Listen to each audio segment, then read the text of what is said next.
గుమ్మనంగా ఉత్కంఠ రేపుతున్న జూబ్లీస్ ఓటర్ తీరు మనసులో మాట బయట పెట్టేందుకు ససమిరా ఏ పార్టీకి ఓటు వేస్తారో చెప్పేందుకు నిరాకరణ పార్టీలకు గూలు పెట్టిస్తున్నటువంటి సైలెంట్ ఓటర్లు 16% ఈ కేటగిరీలోనే అంటున్న సర్వేలు పైసలు ఇచ్చిన పార్టీకే ఓటు అంటున్న కొందరు బస్తీ పెద్ద మనిషి చెప్పిన పార్టీకేనన్నా మరికొందరు స్పష్టంగా అభిప్రాయం చెప్తున్నటువంటి పార్టీల అభిమానులు అంటూ చూస్తా ఉన్నాం మీరు ఒక్కసారి గమనించండి జూబ్లీస్ ఓటరు నాడి అనేది చాలా విచిత్రంగా ఉన్నది బయటికి బీఆర్ఎస్ అంటూ కాంగ్రెస్ కోటేస్తున్నారు బయటికి కాంగ్రెస్ అంటూ బీఆర్ఎస్ కోటేసేటువంటి నాయకులు కూడా చాలా మంది ఉన్నారు అదేవిధంగా అంటే ఎటువైపు గెలుస్తారు అనేటువంటి ఒక ప్రచారం మీద డిపెండ్ అయ్యి కూడా దాదాపు 8 to 10% న్యూట్రల్ ఓటర్లు ఉన్నారు వాళ్ళంతా కూడా ఎవరు గెలుస్తారో తెలిస్తే వాళ్ళకే ఓటేసేయడానికి అవకాశం అయితే కనబడతా ఉంది సో ఇప్పుడు గత వారం రోజులు జరుగుతున్న పరిణామాలు ప్రస్తుతం జరుగుతున్న పరిణామాలు చూస్తూ ఉంటే కొంత కాంగ్రెస్ పార్టీకి ఫెచ్ అయ్యే అవకాశం కనబడతా ఉంది సో ఏవైతే సైలెంట్ ఓటర్లు కూడా దాదాపు 5 to 6% కంప్లీట్గా కాంగ్రెస్ వైపు మొగ్గు చూపుతున్నట్టుగా తెలుస్తూ ఉంది సో కానీ అంత ఈజీగా పల్స్ అయితే లేదు ఎందుకంటే నేను 4-5 దశలుగా నేను వెళ్ళిన న్యూట్రల్గా అడిగిన క్రమంలో ఒకసారి బీఆర్ఎస్ అంటున్నారు ఒకసారి కాంగ్రెస్ అంటున్నారు సో ఇప్పుడు కొంత గ్రౌండ్ అంతా కూడా కాంగ్రెస్ వైపు ఉన్నట్టుగా చాలా స్పష్టంగా అర్థమవుతోంది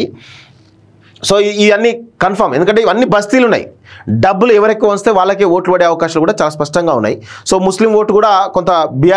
కాంగ్రెస్ వైపు టర్న్అవుట్ అవుతున్నట్టుగా కనబడతా ఉంది సో మొన్నటి వరకు ముస్లింలో ఉన్నట్టు కొంతమంది టర్న్అవుట్ కాలే కానీ ప్రస్తుతం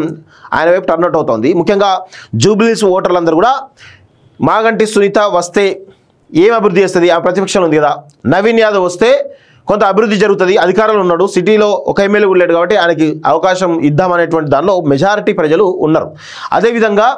అర్ధరాత్రులు అపరాత్రులు ఏదైనా కష్టమో నష్టమో వస్తే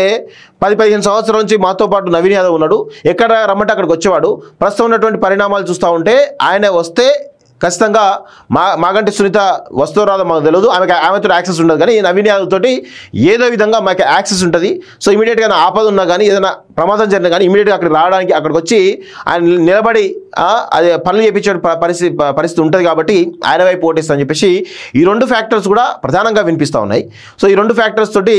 కొంత కాంగ్రెస్కి అయితే ఎడ్జ్ కనబడుతున్నట్టు తెలుస్తూ ఉంది సో మనం 14 వరకు కూడా ఏం చెప్పలేము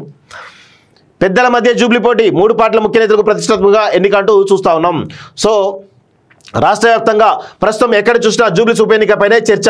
ఎవరిని కదిలించినా జూబ్లీస్లో ఎవరు గెలుస్తారు ఏ వర్గం వారి ఓట్లు ఎవరికి పడతాయి అనే అంశంపైనే మాట్లాడుతున్నారు ప్రధాన పార్టీలని ఈ ఉప ఎన్నికను ప్రతిష్టాత్మకంగా తీసుకోవడంలో రాష్ట్రం మొత్తం జూబ్లీస్ వైపే చూస్తోంది అక్కడి ఓటర్లు ఇచ్చే తీర్పు కోసం ఉత్కంఠగా ఎదురు చూస్తుంది కానీ జూబ్లీస్ ఓటర్ మాత్రం నోరు విప్పడం లేదు తన మనసులో ఏముందో ఎవరికి చెప్పడం లేదు మీ ఓటు ఎవరికి అని ప్రశ్నిస్తే